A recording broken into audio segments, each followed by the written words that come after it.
রহিম। পাংশা উপজেলা অনলাইন স্কুলে বাগদিলে হাই স্কুলের পক্ষ থেকে সবাইকে স্বাগত। আমি মোহাম্মদ জালাল উদ্দিন, সহকারী শিক্ষক, বাগদিলে উচ্চ বিদ্যালয়, পাংশা, রাজবাড়ী। ষষ্ঠ শ্রেণীর শিক্ষার্থী বন্ধুরা, আজ আমি তোমাদের গণিত বইয়ের পঞ্চম অধ্যায় নিয়ে আলোচনা করব। আশা করি তোমরা মনোযোগ দিয়ে আলোচনা শুনবে।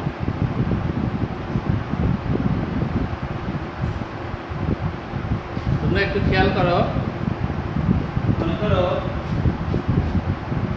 এক দোকানদার আর এক দাঁড়িপাল্লায়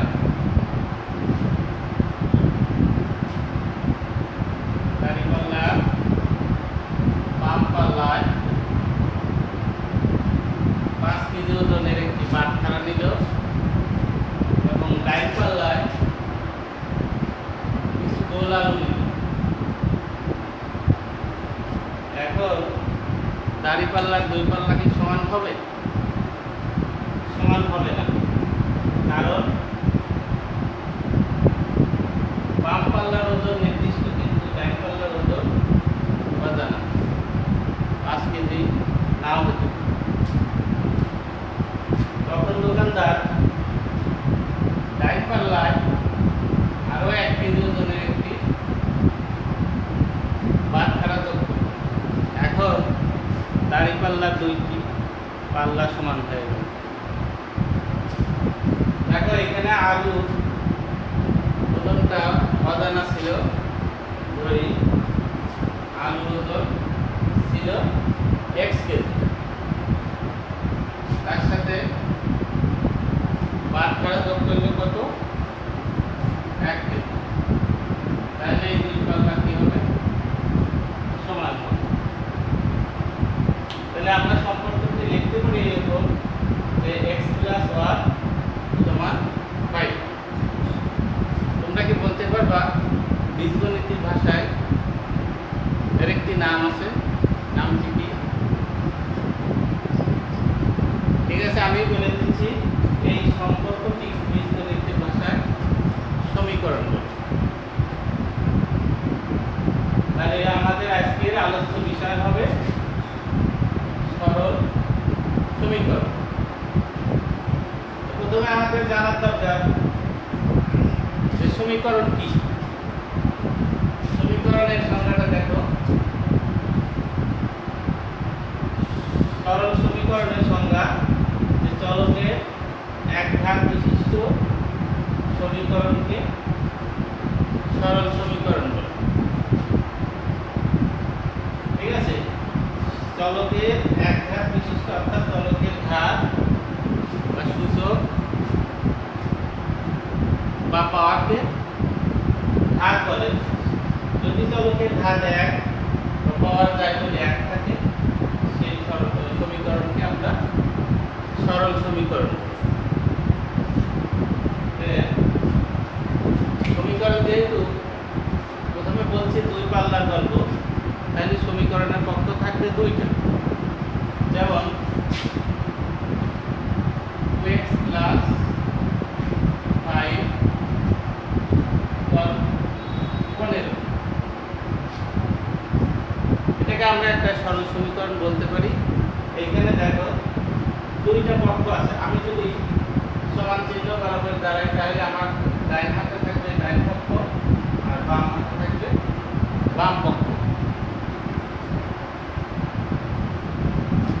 আর এইখানে দেখো চলক হিসেবে আছে x।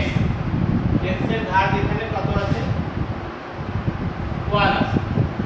সেই কারণে এই সমীকরণকে আমরা সরল সমীকরণ বলতে পারি।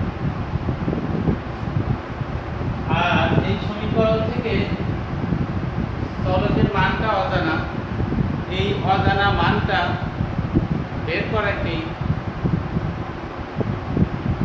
সরল সমীকরণের সমাধান বলে। অর্থাৎ এই সমীকরণের চলক আছে এক্স, এক্স এর মানটা অজানা। আমরা যদি সমাধান করে এর মান একটা নির্দিষ্ট মান বের করতে পারি, সেটাই হবে এই সমীকরণের সমাধান। এই সমীকরণ যখন আমরা সমাধান করি তখন চারটা স্বতঃসিদ্ধ কাজে আসে। কয়টা? চারটা স্বতঃসিদ্ধ কাজে আসে। এক নম্বরে আসে যোগের বিধি। যদি একটি সরল সমীকরণের উভয় পক্ষে একই রাশি যোগ করা যায় তাহলে সমীকরণের মানগুলো পরস্পর সমান থাকে। যেমন x - 5 =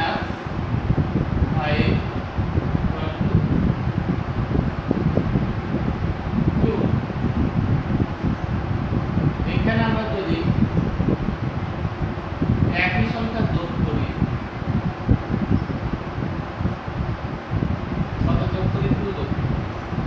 তাহলে টাইম ব্র্যাকেট 2 যোগ করি। এরকম যদি একটা সমীকরণের বাম পক্ষে এবং ডান পক্ষে একই রাশি যোগ করি তাহলে সমীকরণের মানগুলি পরস্পর সমান হবে।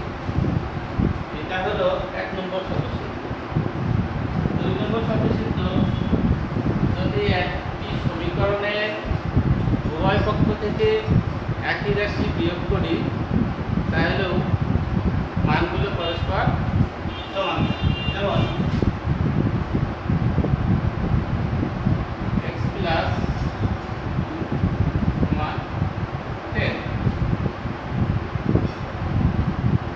তাহলে আমি বাম পক্ষ থেকে যদি 2 বিয়োগ করি তাহলে মাইনাস, বাম পক্ষ থেকেও 2 বিয়োগ করি, অর্থাৎ সমীকরণের উভয় পক্ষ থেকে একই সংখ্যা বিয়োগ করি।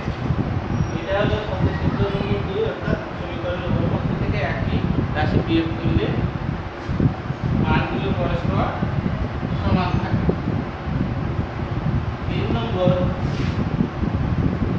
স্বতঃসিদ্ধ, যদি সমীকরণের উভয় পক্ষকে একই সংখ্যা দ্বারা অর্থাৎ একই রাশি দ্বারা গুণ করা হয় তাহলে মানগুলো পরস্পর সমান থাকে। যেমন x = 5।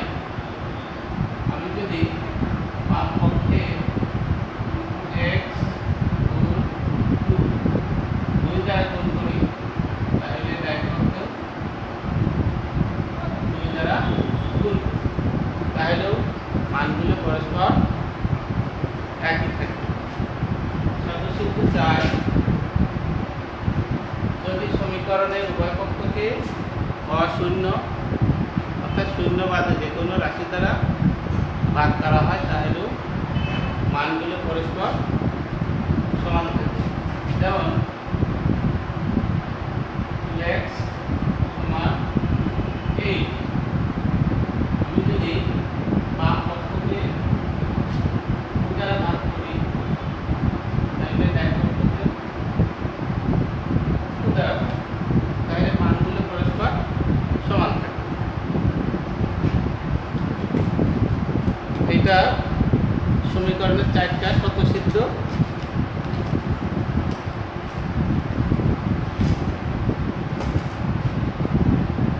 এবার আমরা তোমাদের পাঠ্য বইয়ের 5ম অধ্যায়ে যাই, সেখান থেকে কিছু সমীকরণের সমাধান করব। আমরা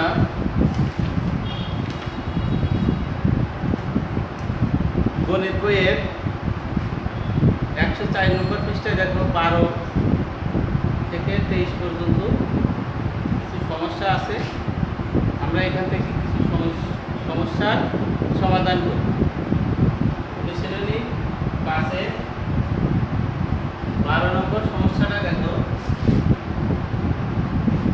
এখানে আছে x + 4 =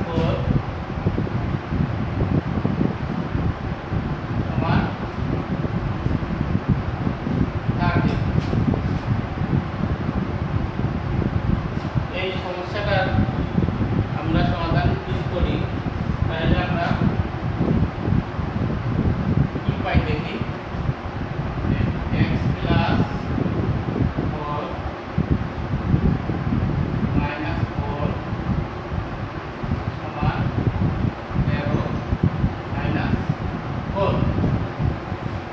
দেখো, আমি শুরুতেই 4টা স্বতঃসিদ্ধের কথা বলছিলাম, তোমাদের মনে আছে কিনা যে আমি সমীকরণে বাম পক্ষ থেকে কত বিয়োগ করছি?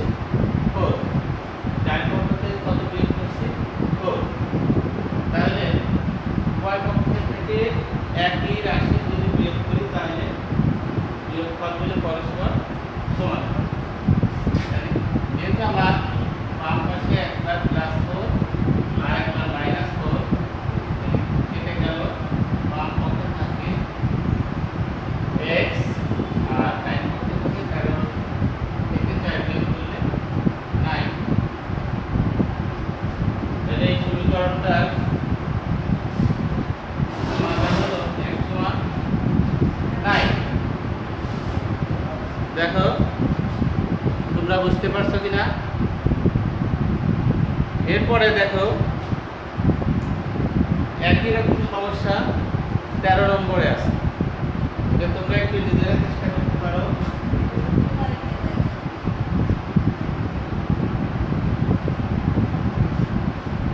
তেরো নম্বর সমস্যায় আছে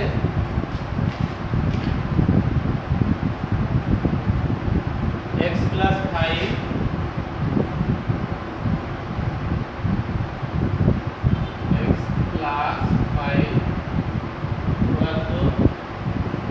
9। দেখো 12 নম্বর সমস্যা এবং 13 নম্বর সমস্যা সেম একই রকম, তবু আমি সমাধানটা করে দিই।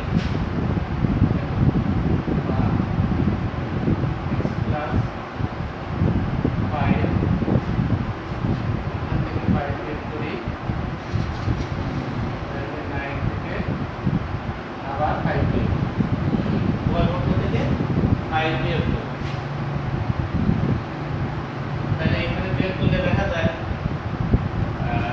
চলো x এর সাথে 5 ছিল, আমি 5 বিয়োগ করলাম, তাহলে 5 ± 5 x সমান 9 থেকে 5 বাদ দিলে 4।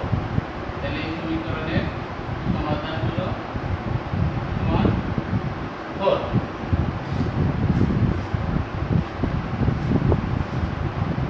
তো দুইটা সমীকরণ আমরা সমাধান করলাম।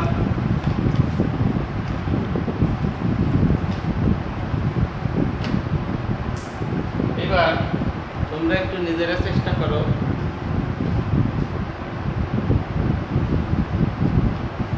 আমি একটি সমীকরণ সমস্যা দিচ্ছি, তোমরা একটা সমাধানের চেষ্টা করো। 2x + 1 = 9। তোমরা নিজেরা একটু চেষ্টা করো, দেখো পারো কিনা।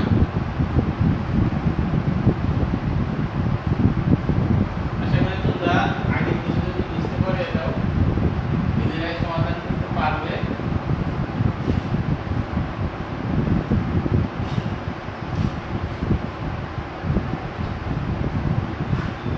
এটা যদি নিজেরা পারো তাহলে আমি তোমাদের বাড়ির কাজটা দিয়ে দিচ্ছি, বাড়ির থেকে এগুলো তোমরা চেষ্টা করবে, চেষ্টা করে মনোযোগ দিয়ে চেষ্টা করলে এগুলো পারবে। তোমাদের অনুশীলনী অর্থাৎ 104 নম্বর পৃষ্ঠায় 5 অনুশীলনী 13,